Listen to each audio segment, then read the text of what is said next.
نحمده ونصلي على رسوله الكريم أما بعد فأعوذ بالله من الشيطان الرجيم بسم الله الرحمن الرحيم واتقوا فتنة لا تصيبن الذين ظلموا منكم خاصة واعلموا أن الله شديد العقاب صدق اللہ العظیم۔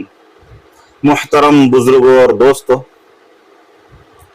آج ہم جس دور کے اندر جی رہے ہیں یہ فتنوں کا دور ہے۔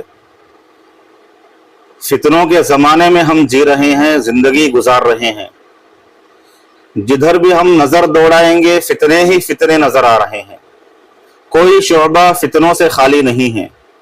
اللہ کے رسول صلی اللہ علیہ وسلم نے فرمایا، قیامت سے پہلے قیامت کے قریب فتنے ظاہر ہوں گے، مسلمانوں کے درمیان میں فتنے ظاہر ہوں گے اور مسلمان ان فتنوں سے متاثر ہوں گے۔ تو آج یہ دور جو چل رہا ہے یہ فتنوں کا دور ہے، فتنوں کا زمانہ ہے۔ کئی مسلمان، بھولے بھالے مسلمان ان فتنوں کا شکار ہو رہے ہیں۔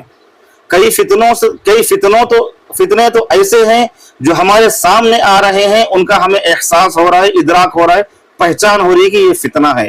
لیکن بعض فتنے ایسے ہیں جن کا ہم ادراک نہیں کر سکتے، جن سے ہم ناآشنا ہے، کم علمی کی وجہ سے، علم سے ناآشنا ہونے کی وجہ سے فتنوں کا شکار ہو رہے ہیں۔ بھولی بھالی عوام فتنوں کا شکار ہو رہی ہے، نئے نئے فتنے سامنے آ رہے ہیں۔ فیس بک کے ذریعے، سوشل میڈیا کے ذریعے، واٹس ایپ اور ٹویٹر کے ذریعے، یوٹیوب کے ذریعے سے نئے نئے فتنے سامنے آ رہے ہیں۔ نوجوان عوام اس سے متاثر ہو رہے ہیں، بلکہ خواص بھی اس سے متاثر ہو رہے ہیں فتنوں سے۔ تو فتنوں کے بارے میں آگاہی ہمیں بہت زیادہ ضروری ہے، فتنوں کو پہچاننا چاہیے۔ اللہ کے رسول صلی اللہ علیہ وسلم نے فرمایا، قیامت سے پہلے فتنے ظاہر ہوں گے۔ تو کون کون سے فتنے ہوں گے، کس شکل میں فتنے آئیں گے، کس طرح آئیں گے، تو ان کو پہچاننا ضروری ہے، ورنہ یہ فتنے ہمارا ایمان اچک لیں گے، ایمان سلب کر لیں گے، ایمان کو لے کر چلے جائیں گے اور ایمان پر حملہ کریں گے اور ہم دیکھتے ہی دیکھتے رہ جائیں گے، ایمان سے ہاتھ دھو بیٹھیں گے۔ اللہ کے رسول صلی اللہ علیہ وسلم نے فرمایا، یکون فی آخر الزمان دجالون کذابون یأتونکم من الاحادیث ما لم تسمعوا انتم ولا آباؤکم۔ اللہ کے رسول صلی اللہ علیہ وسلم نے فرمایا، آخر زمانے میں کچھ جھوٹے اور مکار لوگ آئیں گے، وہ تمہارے سامنے نئی نئی بات پیش کریں گے، دین کے بارے میں نئے نئے نظریے پیش کریں گے، نئی نئی چیزیں دین کے بارے میں بتائیں گے، اور ایسی باتیں بتائیں گے جن کو تمہارے باپ داداؤں نے اور تم نے کبھی سنا ہی نہیں ہوگا۔ تو اللہ کے رسول صلی اللہ علیہ وسلم نے فرمایا، فَإِيَّاكُمْ وَإِيَّاهُمْ، تم ان سے بچنا، کہیں ایسا نہ ہو، لا يُضِلُّونَكُمْ وَلَا يُفْتِنُونَكُمْ، کہیں ایسا نہ ہو کہ تم کو وہ گمراہی میں ڈال دے اور فتنوں میں مبتلا کر دے۔ تو کیونکہ فتنوں کا دور ہے، ہر ایک شخص ادھر سے آتا ہے، کھڑے ہوتا ہے اور وہ اعلان کرتا ہے نئی بات کا، نئی چیز کا اعلان کرتا ہے، سوشل میڈیا پر غلط عقائد کو پھیلایا جا رہا ہے، اور مسلمان سن کر اس عقیدے کی اہمیت اگر دل کے اندر پیدا ہو گئی تو ہم ایمان سے ہاتھ دھو بیٹھیں گے۔ اس لیے کس کو فالو کرے، یوٹیوب پر، فیس بک پر، کس کو سنے، کس کو نہیں سنے، اپنے علماء سے رابطے میں رہ کر، کانٹیکٹ میں رہ کر ان سے معلوم کرے اور ان سے پوچھ کر سنے۔ اور فرمایا، قیامت کے قریب، قیامت سے پہلے، یتقارب الزمان، زمانہ بالکل قریب کر دیا جائے گا، مطلب وقت کی برکت ختم ہو جائے گی۔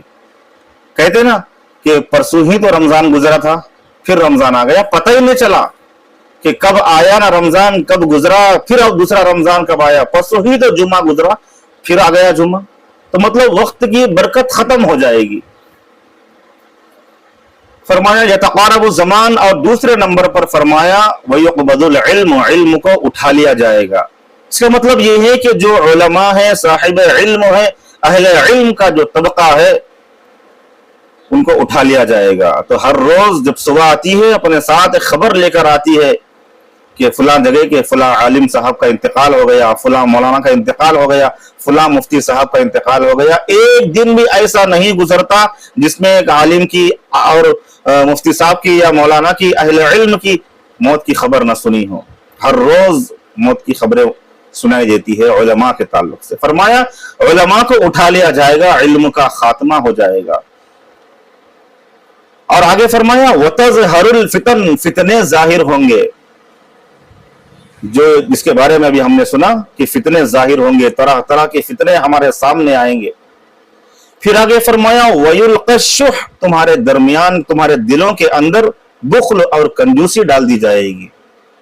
تو آج ہو رہا ہے، کوئی انسان دین کے راستے میں خرچ کرنے کو تیار نہیں، گھر میں خرچ کرنے کو تیار نہیں، صدقہ خیرات کرنے کو تیار نہیں، زکوٰۃ ادا کرنے کو تیار نہیں۔ انسانوں کے دلوں میں مال کے ہونے کے باوجود بھی بخل ڈال دیا جائے گا، کنجوسی ڈال دی جائے گی۔ جب انسان کنجوس اور بخیل بن جاتا تو بزدل بن جاتا ہے۔ تو پہلے کے دور میں اس طرح تھا کہ مٹی کے گھر ہوتے تھے، چھوٹے چھوٹے کمرے ہوتے تھے، اور مزدوری وغیرہ کر کے جب انسان گھر آتا تھا تو اس کے گھر میں جب مہمان اتنی کڑکی ہونے کے باوجود بھی کھانے کے واندے اور لالے پڑے ہوئے تھے، ایسے زمانے میں بھی جب انسان کے گھر کسی کے گھر مہمان آتے ہیں تو بکرا کاٹ کر کھلایا جاتا تھا، کم از کم بکرا نہیں تو ایک مرغی تو گھر کی کاٹ کر کھلاتے تھے۔ لیکن آج جب مہمان گھر کو آتے تو کوئی ان کا احترام اکرام نہیں ہے۔ تو فرمایا وَيُلْقَى الشُّحَّ، بخل اور کنجوسی ڈال دی جائے گی۔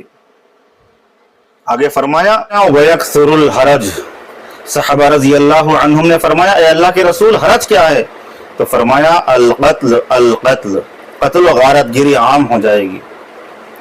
یہ بھی روزانہ خبریں ہم کو سننے میں ملتی ہے کہ کسی نہ کسی کا قتل ہوا، کسی نہ کسی کا مرڈر ہوا، ہر روز ملتی ہے۔ کوئی روپیہ پیسوں کے واسطے قتل کر رہا ہے، کوئی جائیداد کے واسطے قتل کر رہا ہے، کوئی پراپرٹی کے واسطے قتل کر رہا ہے، بھائی بھائی میں قتل و غارت گیری ہو رہی ہے، خاندان خاندان میں قتل ہو رہا ہے۔